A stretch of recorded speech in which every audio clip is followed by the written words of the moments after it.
I'm Rachael McIntosh. I'm from Bridgewater, Nova Scotia. I'm a Canadian heptathlete, and I compete for the University of Calgary Dinos in the pentathlon as well. So I moved to Calgary just about 3.5 years ago now, but originally from the East Coast, and I've lived all over Canada and in the US as well. Yay, that's awesome. Welcome, Rachel. We're so excited to have you on our Dream Big Talks, and we had the privilege of watching you, well, actually watching you for the last year or so compete in track and field, and you are such an inspiration to others. So thanks for being here. No worries. Thanks for having me. Awesome. Now you're going to be on the hot spot, and we're going to ask you a whole bunch of questions. So, I'm excited. yeah, on your blog, you wrote "The journey is the reward." hmm Explain how you developed that philosophy. I have no idea. It kind of just, there was one day and something just clicked, and that kind of quote spoke to me, and I really understood that the journey is the reward. The journey is why we do everything. I would love to be an Olympian, and I would love to go to the Olympics, but at the end of the day, when I'm standing on the track, it's one day, and that one day can't be worth everything, and same with my school. I've been in school for 5 years, and I'm not doing it to have a piece of paper at the end that says you did 5 years of school, because no one's going to hire me with this piece of paper. They're going to hire me with everything I learned along those 5 years. So I don't know, just one day it just kind of clicked, and I was like, every single day is what matters, and every single day I just need to appreciate it and wake up and have the best day ever and go to bed and do it again tomorrow. And ever since then, honestly, I've always been like the happiest person on earth, but ever since then it was just like every day is so exciting, and every day is just so rewarding in itself. Yeah, that's so powerful to hear, because it's so easy to get caught up in the rush of everything and Yeah. lose sight of being in the moment. So good for you. Exactly. No, thank you so much. It's really exciting that Yeah. other people are excited about it too, because it wasn't until, I'd heard it 100 times, but it wasn't until I understood. It was just like, wow, every single meet I've been to is just as exciting as the Olympics, like lots of people would love to be in my shoes. So I'm just really happy to be able to be the one doing it and enjoying it. Absolutely. If you go to the Olympics or not, we still love you. Oh, that's So. awesome. Well, I love you guys too. So another question, you wrote of a text that you received one day, and it said, "If I had one wish for any athletes I know, it would be for you to have the confidence you had in junior high and senior high."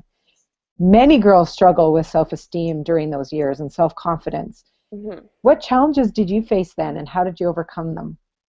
Well, back then was kind of, and I'm very confident and very, I'm great now too, but back in high school, I was just carefree.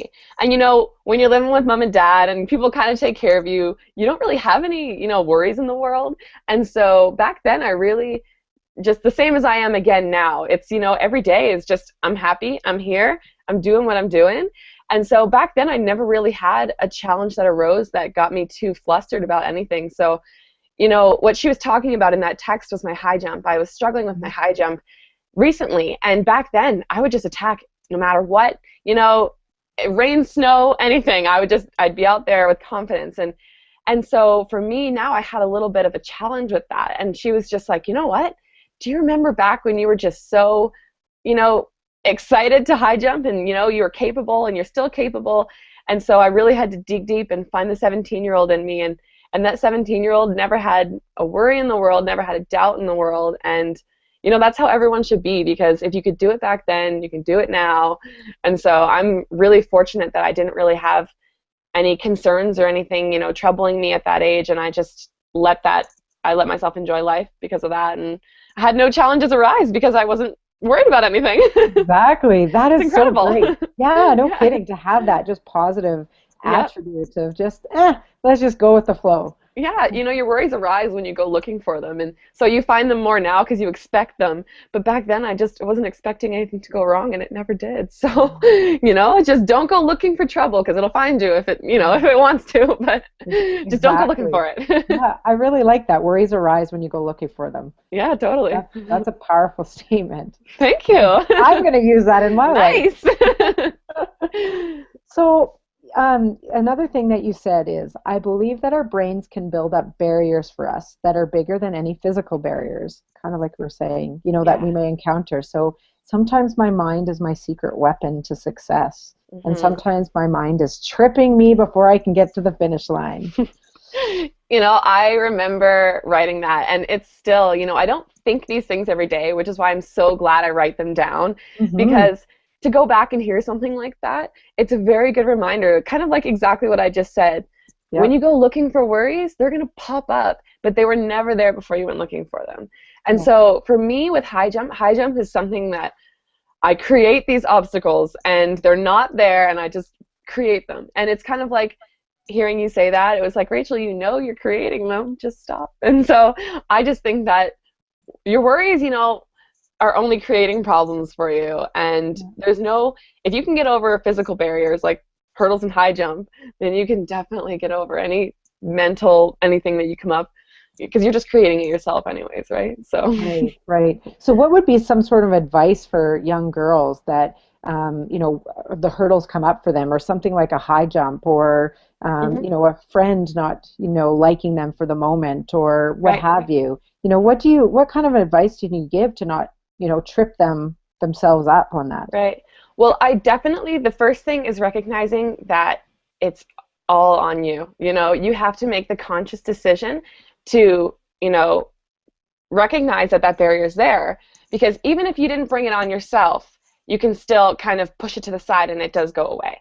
And then the other thing too is, for me, when I get those barriers in high jump, it's just, why are you doing this? Is it really important that it's there? If a friend, really upsets me and I don't know how to deal with it, it's just like tomorrow, that worry, I wake up in the morning, it's gone. Or if it needs to be dealt with, it's just like you figure out the best way for you and for them. But it's just like every morning for me, I wake up clean slate. And I have a quote here, actually, I'm going to read it to you because I love it. And I I have want it you on to my read it. mirror, and I have it on my Yeah. mirror because it says, finish every day and be done with it. You have done what you could. Some blunders and absurdities, no doubt, have crept in. Forget them as soon as you can. Tomorrow is a new day.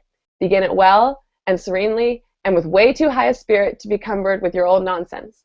This day is all that is good and fair. It is too dear, with its hopes and innovations, to waste a moment on yesterday's.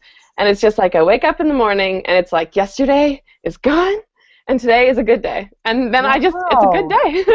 Yeah, you are so fresh and exciting, and just so positive that you reap that. I can feel it from here. Thank What? you. No, I love it. And I take a moment now every time I read a quote to kind of like spend time thinking about it. Because, like, to me, they're not really quotes anymore. It's like these are real lessons, like in words. Like, these are things that, there's something in there for you. So I Wow. love it. It's just like yesterday's yesterday, and today I wake up and there were no problems today because I just woke up. So the That, problems will find me later, but yeah, yeah. But then tomorrow's a new day. exactly. So I kind of try to go to bed and forget about whatever happened that day, and the next day, whatever arises is there. Yeah.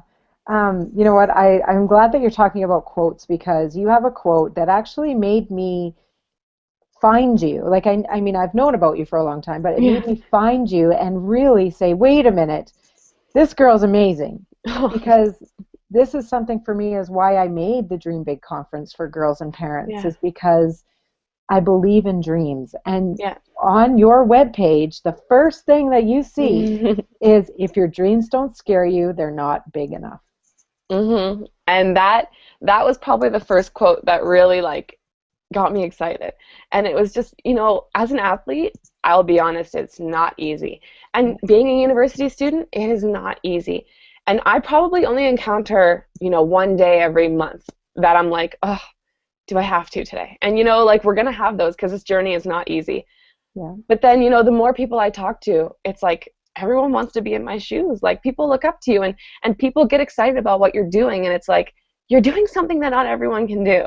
And so those days are going to arise. But it wasn't until I realized that if your dreams are really easy and they're not challenging, then everyone would just do them. And so it's kind of like by doing something that's so difficult that it makes you not want to do it sometimes. You Yeah. love it so much, but you still hate it at the same time. Hmm. That's when you know you're doing the right thing, because anything that's easy is not really worth it to me. And, there's some things, little challenges, and okay, you overcome them, it's great.